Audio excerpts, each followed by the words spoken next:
بسم اللہ الرحمن الرحیم الحمد للہ الذی جعلنا من المتمسکین بولایت علی امیر المؤمنین و اولادہ الطاہرین الصلاۃ والسلام علی سیدنا و نبینا ابی القاسم محمد صلی اللہ علیہ وآلہ وسلم۔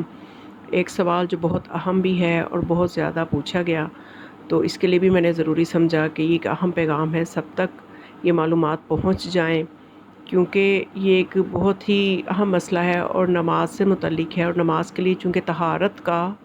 ہونا ضروری ہے۔ تو یہ مسئلہ جو کہ جن افراد میں یہ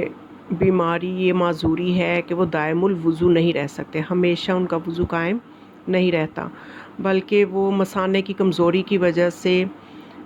بار بار پیشاب آتا ہے، تو اس مسئلے کو مسلوس کہتے ہیں، یا پہانا روکنے پہ قدرت نہیں رکھتے تو اس طرح کی معذوری کو مبتون کہتے ہیں، اور یا پھر ریح پہ قابو نہیں ہے، بار بار گیس خارج ہو جاتی ہے۔ تو اس طرح کے تینوں مسئلے ہیں، ان تینوں کا حل ایک ہی طرح سے ہے، جو بھی مسئلہ ہے اس کا حل ایک جیسا ہے۔ اور سب سے پہلے میں یہ بتاؤں گی کہ ہمارے لیے کتنی بڑی نعمت ہے یہ مجتہدین، کہ دین پہ عمل کرنا ہمارے لیے کتنا آسان ہو گیا ہے۔ اگر ان مسائل پہ ہم اپنے طور پہ جو ہے چاہیں کہ ہم ان کا حل نکالیں، تو کتنا مشکل ہے کہ سینکڑوں علوم پڑھنا، فلسفہ، منطق، فنیات اور گرامر، صرف و نحو، اور یہ سارے قرآن، حدیث، علم الرجال، کئی طرح کے علوم ہیں جن کو پڑھ کے تو مجتہدین روایات اور آیات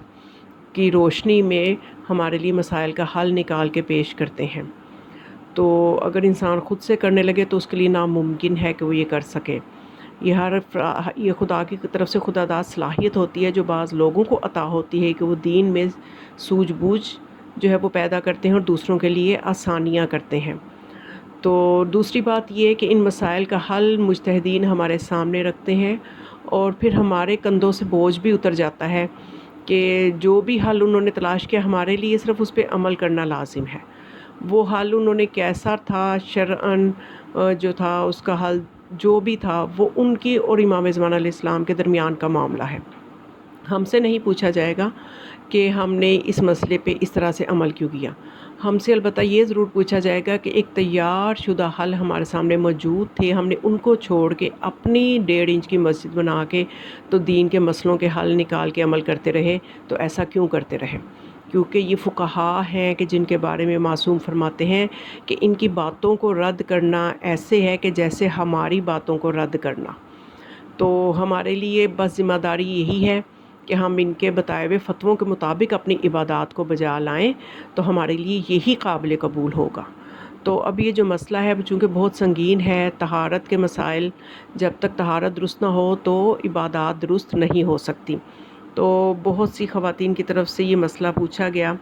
کہ اس سلسلے میں ہمارا شرعی وظیفہ کیسے بنتا ہے، اور ہم اپنی نماز جو ہے اس کو صحیح طریقے سے کیسے انجام دے سکتے ہیں۔ تو اس سلسلے میں جو علی سیستانی ہیں، ان کے جو فتاوی ہیں ان کی روشنی میں اگر میں بات کروں تو وہ یہ فرماتے ہیں کہ اگر انسان اس مرض میں مبتلا ہو کہ جیسے وہ مسلوس ہے یا وہ مبتون ہے یا ریح پہ قابو نہیں ہے اس کا، تو اس کے لیے 4 سٹیجز ہیں۔ پہلے ان 4 سٹیجز کو سن لیں، بعد پھر دیکھیں کہ آپ کا مرض ان میں سے کس سے تعلق رکھتا ہے، پھر اس سے جو ریلیٹڈ مسئلہ ہے اس پہ آپ نے عمل کرنا ہے۔ تو اس میں جو 4 صورتیں بنتی ہیں اس مسئلے کی، وہ یہ بنتی ہیں کہ ایک شخص جو ہے اس کو یہ مسئلہ اتنا زیادہ ہے کہ پوری نماز کے لیے مہلت ملنے کے بارے میں اس سے اطمینان اور یقین ہو، یعنی مسئلہ اس کا ہے یہ، لیکن اسے یہ پتہ ہے کہ اگر میں نماز کو اول وقت میں نہ پڑھوں، وسط وقت میں پڑھ لوں یا آخری وقت میں پڑھ لوں، تو مجھے پوری نماز کے بارے میں یقین ہے کہ درست پڑھنے کا وقت مل جائے گا، کہ جس میں یہ مسئلہ کچھ دیر کے لیے رکتا ہے۔ یعنی اس کی پہلی صورت جو ہے وہ یہ ہے کہ پوری نماز کے بارے میں اسے یقین ہو، اطمینان ہو۔ تو پھر ایسے شخص کو کیا کرنا چاہیے؟ دوسرا مسئلہ ہے کہ دوسرا وہ شخص ہے کہ نماز کے کچھ حصے کی مہلت ملنے کے بارے میں اسے یقین ہے کہ اگر میں تھوڑا ویٹ کروں گا، کیونکہ دیکھیں نمازوں کے درمیان کافی وقت کی گنجائش ہوتی ہے۔ نماز فجر کا وقت بھی 1.5 سے 1.25 گھنٹے تک کا ہوتا ہے۔ نماز ظہر سے مغرب کے درمیان بھی 4-5 گھنٹوں کی مہلت ہوتی ہے، اور پھر مغربین کے بعد عشاء کے آخری وقت تک کے لیے بھی کافی گھنٹے ہوتے ہیں، 4-5 گھنٹے ہوتے ہیں۔ تو اس وقت کو جو ہے اس کے بارے میں کہ یعنی دیکھنا چاہیے کہ اگر انسان کو ایک تو یقین ہو کہ مجھے پوری نماز صحیح پڑھنے کا وقت مل جائے گا، تو اسے اس وقت تک نماز کو مؤخر کرنا چاہیے، اول وقت میں پڑھنے کی کوشش نہیں کرنی چاہیے۔ دوسرا یہ کہ اگر کسی انسان کو اتنا پتہ ہو کہ نماز کے کچھ حصے کی مہلت ملنے کے بارے میں اطمینان ہے، یقین ہے، تو اس سے بھی ویٹ کرنا چاہیے کہ چلو کچھ حصہ ہی جو ہے وہ طہارت کے ساتھ نکل جائے نماز کا۔ اور تیسری صورت یہ ہے کہ پوری نماز یا کچھ حصے کی مہلت کے بارے میں احتمال ہو، یعنی پہلے دو جو تھی صورتیں اس میں یقین تھا، وہ اس میں یقین ہو انسان کو کہ مجھے پوری نماز کا وقت مل جائے گا۔ دوسری صورت میں کہ مجھے یقین ہو کہ کچھ حصہ نماز کا جو ہے وہ طہارت میں پڑھنے کی مہلت مل جائے گی۔ اور تیسری صورت یہ ہے کہ انسان کو یقین نہیں ہے، احتمال ہے، شک ہے، ایک اسے سمجھنے کی امید ہے کہ میں پوری نماز اس کا کچھ حصے کی مجھے مہلت مل جائے گی کہ یہ بیماری کچھ ٹائم کے لیے رکے گی۔ تو چوتھی صورت یہ ہے کہ نماز کے کسی بھی حصے کے لیے مہلت نہ ملنے کے بارے میں یقین ہو، یعنی انسان کو یقین ہو کہ یہ بیماری اس حد تک بڑھ گئی ہے کہ مجھے نماز کا آخری وقت بھی آ جائے گا تو مجھے کچھ حصے کی بھی مہلت نہیں ملنی، پوری نماز تو کیا کچھ حصے کی بھی مہلت نہیں ملنی، یہ اسے یقین ہے۔ تو ان چاروں کو کیا کرنا چاہیے؟ تو پہلا وہ شخص کہ وہ انسان کے جسے یقین اور اطمینان ہو کہ نماز کے اول وقت سے آخر وقت تک طہارت کو انجام دینے اور نماز پڑھنے کی مقدار میں مہلت مل جائے گی، یعنی وضو کرنے، طہارت یعنی وضو یا تیمم یا غسل جو بھی اس کا وظیفہ ہے، اس کو میں انجام دے کے پوری نماز پڑھ سکتا ہوں اگر مجھے نماز کو اول وقت سے آخر وقت تک میں ویٹ کروں۔ تو اس کے لیے ضروری ہے کہ نماز کو اسی مہلت میں پڑھے، خواہ وہ مہلت اسے اول وقت میں ہو یا وسطے وقت میں یا آخری وقت میں جا کے بھی اگر اسے یقین ہے کہ مجھے مہلت ملے گی تو اس انسان کو آخری وقت تک انتظار کر کے اس مسئلے سے نکل کے وضو نماز کو انجام دینا چاہیے۔ اور اگر اس کی مہلت اتنی مقدار میں ہے کہ نماز کے صرف واجب افعال کو ہی انجام دے سکتا ہے تو ضروری ہے کہ صرف واجبات کو ہی انجام دے، مستحب اعمال کو چھوڑ دے، اذان، اقامت، قنوت ان کو ترک کر دے اور اپنی واجب نماز پڑھ لے، لیکن مکمل وضو کے ساتھ، طہارت کے ساتھ اور اس مسئلے کے بغیر مکمل نماز پڑھ لے۔ دوسری صورت یہ ہے کہ اگر کسی کو یقین یا اطمینان ہو کہ نماز کے اول وقت سے آخر وقت میں طہارت کو انجام دینے کی مقدار اور نماز کا کچھ حصہ پڑھنے کی مہلت ملے گی، یہ بھی یقین والی بات ہے کہ اسے پتہ ہو کہ پوری نماز نہیں کچھ حصہ پڑھنے کی مہلت ملے گی، اور اس کے بعد نماز کے درمیان میں ایک یا چند دفعہ یہ مسئلہ ہو سکتا ہے، یعنی پیشاب کے قطرے بھی خارج ہو سکتے ہیں، پخانہ بھی خارج ہو سکتا ہے، ریح بھی خارج ہو سکتی ہے، تو اس کے لیے بھی احتیاط لازم یہی ہے کہ مہلت کے وقت میں ہی وضو وغیرہ کو انجام دے اور نماز پڑھے، لیکن نماز کے درمیان یا اس کے بعد ضروری نہیں ہے کہ پیشاب، پخانے یا ریح کے خارج ہونے کی وجہ سے وضو، غسل اور تیمم کو دوبارہ انجام دے، یہاں تک کہ وہ ایک ہی وضو اس کی کئی نمازوں کے لیے کافی ہے، چاہے وہ مستحبی نمازیں ہوں یا واجب نمازیں ہوں۔ یعنی ایک بندہ ہے اسے یقین ہے کہ مجھے کچھ نماز پڑھنے کی مہلت مل جائے گی تو وہ اس وقت کا ویٹ کرے اور اس یقین پہ عمل کرے، اور جو کچھ وقت اس کو ملا، جیسے فرض کریں کہ 4 رکعتیں نماز تھی، 2 رکعت اس کی ٹھیک پڑے گی وضو کے ساتھ، اور اس کے بعد اس کو وہ مسئلہ شروع ہو گیا نماز کے دوران، تو جب وہ مسئلہ شروع ہو گیا تو وہ اس کی نماز ٹھیک ہے، وہ اس کا صحیح وضو ہی شمار کیا جائے گا، بلکہ اتنا صحیح شمار کیا جائے گا کہ وہ بعد کی بھی مستحب یا واجب نماز اسی وضو سے ہی پڑھ سکتا ہے، چاہے وہ مسئلہ اس کے ساتھ ریح خارج ہو گئی یا پیشاب کے قطرے خارج ہو گئے، جو بھی ہوا، لیکن اس کا وضو نہیں ٹوٹے گا کیونکہ وہ معذور ہے۔ تو شریعت نے اس کو یہ اجازت دی ہے، گنجائش دی ہے کہ آدھی نماز میں چاہے جا کے اس کو یہ مسئلہ ہو گیا لیکن اس کی پوری نماز ہی ٹھیک سمجھی جائے گی، بلکہ اس کا وضو برقرار ہی سمجھا جائے گا، اور بعد والی نمازوں کے لیے بھی چاہے وہ مستحب یا واجب وہ اسی وضو سے پڑھ سکتا ہے۔ ہاں البتہ اس میں یہ ضرور ہے کہ کوئی خارج سے نیا مسئلہ نہ لاحق ہو گیا ہو کہ وہ وضو کو باطل کرے، مثلا جیسے کو ریح خارج ہونا تو اس کا مسئلہ تھا ہی، شریعت نے اس کو اجازت دی تھی کہ وہ اسی سے نماز پڑھے، بلکہ اس کا وضو ٹھیک رہے گا، لیکن بعد میں وہ نماز پڑھنے کے بعد سو جاتا ہے، تو سونے سے تو وضو باطل ہو جاتا ہے، تو پھر اس کو نئے سرے سے البتہ دوسری نمازوں کے لیے وضو کرنا ہوگا۔ تو اس مسئلے میں ہی اگر وہ ہے اور اسی مسئلے کی وجہ سے اگر اس کا وضو ہے تو وضو باطل نہیں سمجھا جائے گا شریعت میں، اور وہ بلکہ بعد کی نمازیں بھی پڑھ سکتا ہے۔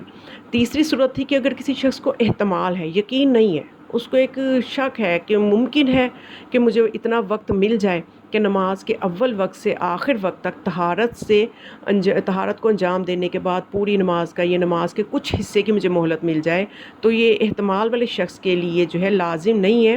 لیکن احتیاط مستحب ہے کہ انتظار کرے۔ یہ بھی گرچہ اول وقت میں یہ نماز پڑھ سکتا ہے، لیکن اس کے لیے بھی بہتر احتیاط مستحب یہی ہے کہ یہ اول وقت میں نماز نہ پڑھے اور انتظار کرے، اور اگر نماز کو پڑھنے کے بعد ایسی مہلت لی کہ اس سے حدث اور اگر اس نے نماز کو اول وقت میں پڑھ لیا اور نماز کے بعد اس کو ایسی مہلت مل رہی ہے کہ اب وہ چیز حدث سرزد نہیں ہو رہا، تو اس مہلت میں طہارت کے ساتھ مکمل نماز یا نماز کا کچھ حصہ پڑھ سکتا ہے۔ تو احتیاط واجب یہ ہے کہ نماز کو دوبارہ پڑھے۔ یہی حکم اس کے لیے بھی ہے کہ جس کو یقین ہے کہ اسے مہلت نہیں ملے گی اور اس نے نماز کو اول وقت میں پڑھ لیا ہو، تو اس کو بھی پھر یعنی بہتر نتیجہ یہی نکلا کہ انسان کو بہرحال ہر صورت میں انتظار کرنا چاہیے، کہ نماز کو اول وقت میں پڑھنے کے بجائے اس مہلت کا انتظار کرنا چاہیے جس کا اس کو یا تو احتمال ہے یا یقین ہے۔ دونوں صورتوں میں اس کے حق میں بہتر یہی ہے کہ وہ انتظار کرے، اور اس وقت کا انتظار کر کے جب اسے وہ مہلت کا احتمال ہو یا یقین ہو کہ مجھے مل جائے گی۔ اور اگر کسی کو پیشاب پہانے یا ریح بار بار خارج ہوتی ہو، یہ چوتھی صورت ہے، اور طہارت کو انجام دینے یا نماز کا کچھ حصہ پڑھنے کی بھی مہلت نہ ملتی ہو، یعنی اسے یقین ہو کہ مجھے یہ بیماری اس حد تک بڑھ گئی ہے کہ مجھے مہلت ملنی ہی نہیں ہے، آخری وقت تک مہلت نہیں ملنی، تو وہ وضو، غسل یا تیمم جو وظیفہ اسے انجام دے اور نماز پڑھے، اور نماز سے پہلے یا درمیان میں نماز کے بعد خارج ہونے والے پیشاب پہانی یا ریح کی پرواہ نہ کرے، اور ضروری نہیں کہ دوبارہ وضو وغیرہ کو انجام دے، بلکہ بعد کی کئی نمازوں کے لیے بھی یہی وضو کافی ہوگا، کیونکہ اس کی معذوری ہے۔ اس کو اگر یہ چیز خارج بھی ہو رہی ہے،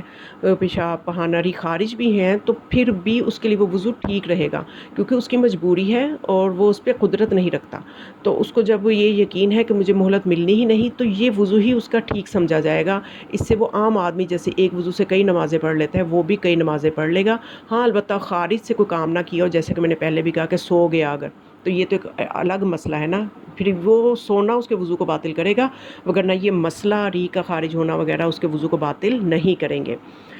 اور پھر اس کے علاوہ جس سے مسلسل پیشاب پہانا ریح خارج ہو، اس کے لیے ضروری نہیں ہے کہ وضو کے فوراً بعد نماز پڑھے، گرچہ احتیاط مستحب یہ ہے کہ آیت اللہ ثانی فرماتے ہیں کہ فوراً بعد نماز پڑھ لے۔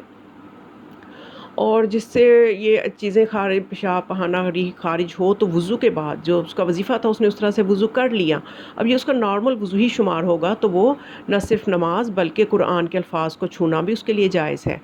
تو گرچہ وہ نماز کی حالت میں نہ بھی ہو، تو وہ اس کی طہارت شمار ہوگی، اور وہ قرآن کو بھی چھو سکتا ہے، اس کے الفاظ کو بھی چھو سکتا ہے۔ اور اس کے علاوہ یہ کہ جس کو بار بار پیشاب پہانا ریح خارج ہونے کا مسئلہ ہو، اور ممکنہ اس کے لیے ضروری پھر یہ ہے کہ جس کے نماز کے دوران جس کو یہ مسئلہ ہو رہا ہے، تو چونکہ اس کو شریعت نے اجازت تو دی ہے کہ اس کا وضو ٹھیک ہے، لیکن اس کا وظیفہ یہ بنتا ہے کہ وہ ان نجاستوں کو لباس تک پہنچنے سے روکے، یعنی کوئی ایسی تھیلی ہو کہ جس سے وہ پیشاب کو جو ہے دوسری جگہوں پر بدن اور لباس کو نجس ہونے سے، اس نجاست کو پھیلنے سے روکنا اس کے لیے ضروری ہے، کہ کچھ ایسا انتظام کرے کہ اس کے لیے جو ہے وہ یہ کام ضروری ہے کہ وہ ان کو پھیلنے سے روکے اس نجاست کو، بس یہ اس کے لیے ضروری ہے۔ اور احتیاط واجب یہ ہے کہ اگر باعث زحمت نہ ہو تو ہر نماز سے پہلے مخرج کو دھو لے، مخرج پہانا کو یا مخرج پیشاب کو دھو لے، ان دونوں صورتوں میں اگر اس کے لیے زیادہ زحمت نہ ہو۔ تو اس کے علاوہ یہ کہ آیت اللہ سیستانی فرماتے ہیں کہ دائم الحدث اس شخص کو کہتے ہیں نا کہ جو اس مسئلے پہ قدرت نہیں رکھتا، قابو نہیں ہے جس کا، تو ایسا مریض جو ہے اس کے مرض سے ٹھیک ہونے کے بعد جو نمازیں اس نے اس حالت میں پڑھی ہیں، ان حالات میں کہ جب اس کے لیے ان مسائل پہ قابو نہیں تھا، جب وہ دائم الحدث کا مریض تھا، تو اس نے جو نمازیں اس دوران اپنے شرعی وظیفہ جو بھی میں نے بتایا اس پہ عمل کرتے ہوئے اس نے پڑھی ہیں، تو اس کے لیے ضروری نہیں ہے کہ وہ ان نمازوں کی قضا کرے۔ یعنی جو دائم الحدث شخص کا مرض صحیح ہو جانے کے بعد مرض کی حالت میں اپنے وظیفہ کے مطابق پڑھی ہوئی نمازوں کی قضا کرنا ضروری نہیں ہے، لیکن اگر نماز کے دوران اس کا مرض صحیح ہو جائے تو احتیاط لازم کی بنا پر جو نماز اس وقت پڑھی ہے اس کی قضا کرے۔ یہ صرف اس وقت کی ایک نماز کے بارے میں ہے کہ جس وقت وہ مرض سے ٹھیک ہو گیا، اس بیماری اس کی بالکل ٹھیک ہو گئی، تو جس نماز کے دوران وہ ٹھیک ہوا اس بیماری سے، تو صرف اس نماز کی قضا اس کے اوپر ہے۔ تو یہ وہ مسائل ہیں جو آیت اللہ سیستانی جو ہیں انہوں نے اس کا یہ ہمارے سامنے حل رکھا ہے۔ تو علی خامنائی کیا فرماتے ہیں، کیونکہ بہت سے افراد ان کی تقلید میں بھی ہیں، تو ان کا مسئلہ بھی بتا دوں۔ ان سے جب یہ مسئلہ پوچھا گیا کہ جس شخص کی مسلسل جو ہے ریح کا مسئلہ ہو، ریح خارج ہوتی ہو، اور اس کے وضو اور نماز کا کیا حکم ہے، تو علی خامنائی صاحب کے مطابق اگر نماز کے آخر تک اپنے وضو کو برقرار نہ رکھ سکتا ہو اور نماز کے دوران میں نیا وضو کرنے میں بھی بہت دشواری ہو، تو ہر وضو کے لیے ایک نماز پڑھ سکتا ہے، یعنی ہر نماز کے لیے وہ ایک وضو کرے، یعنی ہر نماز کے لیے ایک وضو پر اکتفا کرے، گرچہ وہ نماز کے دوران بھی باطل ہو جائے تو تب بھی اس کی نماز ٹھیک ہوگی، اور وہ اگلی نماز کے لیے پھر وضو کرے گا۔ یہ تھوڑا سا علی خامنائی اور علی سیستانی جو ہیں ان کے فتوے میں اپنے مجتہد کے فتوے کے مطابق آپ عمل کو دیکھ لیں، تھوڑا سا فرق ہے۔ تو یہ وہ مسائل ہیں جن کا ہمیں اپنے سے خود سے حل نہیں کرنا کہ اب ہم خود ان مسائل کا حل ڈھونڈیں، اور یہاں دین کو بہت مشکل بنا لیں کہ پتہ نہیں اب وضو یا نمازوں کو قضا ہی کرنا شروع کر دیں، کہ شاید اب نماز پڑھنا ہی ہمارا وظیفہ نہیں ہے۔ تو ایسا ہرگز نہیں ہے، نماز کی کہیں بھی گنجائش نہیں، کسی صورت میں گنجائش نہیں۔ شریعت دوسری گنجائشیں دیتی ہے کہ آپ ایسے کر لیں، لیکن نماز کو قضا کرنا ہرگز، یا اس کو چھوڑ دینا، یا اس کو جو ہے حقیر سمجھنا، ہلکا سمجھنے کی ہرگز بھی اجازت نہیں ہے۔ تو دیکھیں چھوٹ کہاں تک شریعت دے رہی ہے کہ وہ اس بندے کا وضو ہی ٹھیک وہ شمار ہوگا، چاہے اس سے وہ حدث سرزد ہو رہا ہے۔ تو اس طرح سے یعنی ہمیں نماز کی اہمیت کو سمجھنا چاہیے، اور ہمیں علوم محمد و آل محمد علیہ السلام کی حقیقی معرفت خدا عطا فرمائے، اور ہمارے لیے دین جس طرح سے آسان ہے ہمیں اسی طرح سے سمجھنے کی توفیق دے، کیونکہ دین پہ عمل کرنا قطعاً دیکھیے مشکل نہیں ہے، ساتھ ساتھ گنجائش اور چھوٹ ملتی ہے انسان کو، صرف سمجھنے کی ضرورت ہے۔ تو کوئی بھی بیماری ایسا بوجھ نہیں ہے کہ عبادت سے انسان فارغ ہو کے بیٹھ جائے۔ وما علیہ الا البلاغ، والسلام علیکم ورحمۃ اللہ وبرکاتہ۔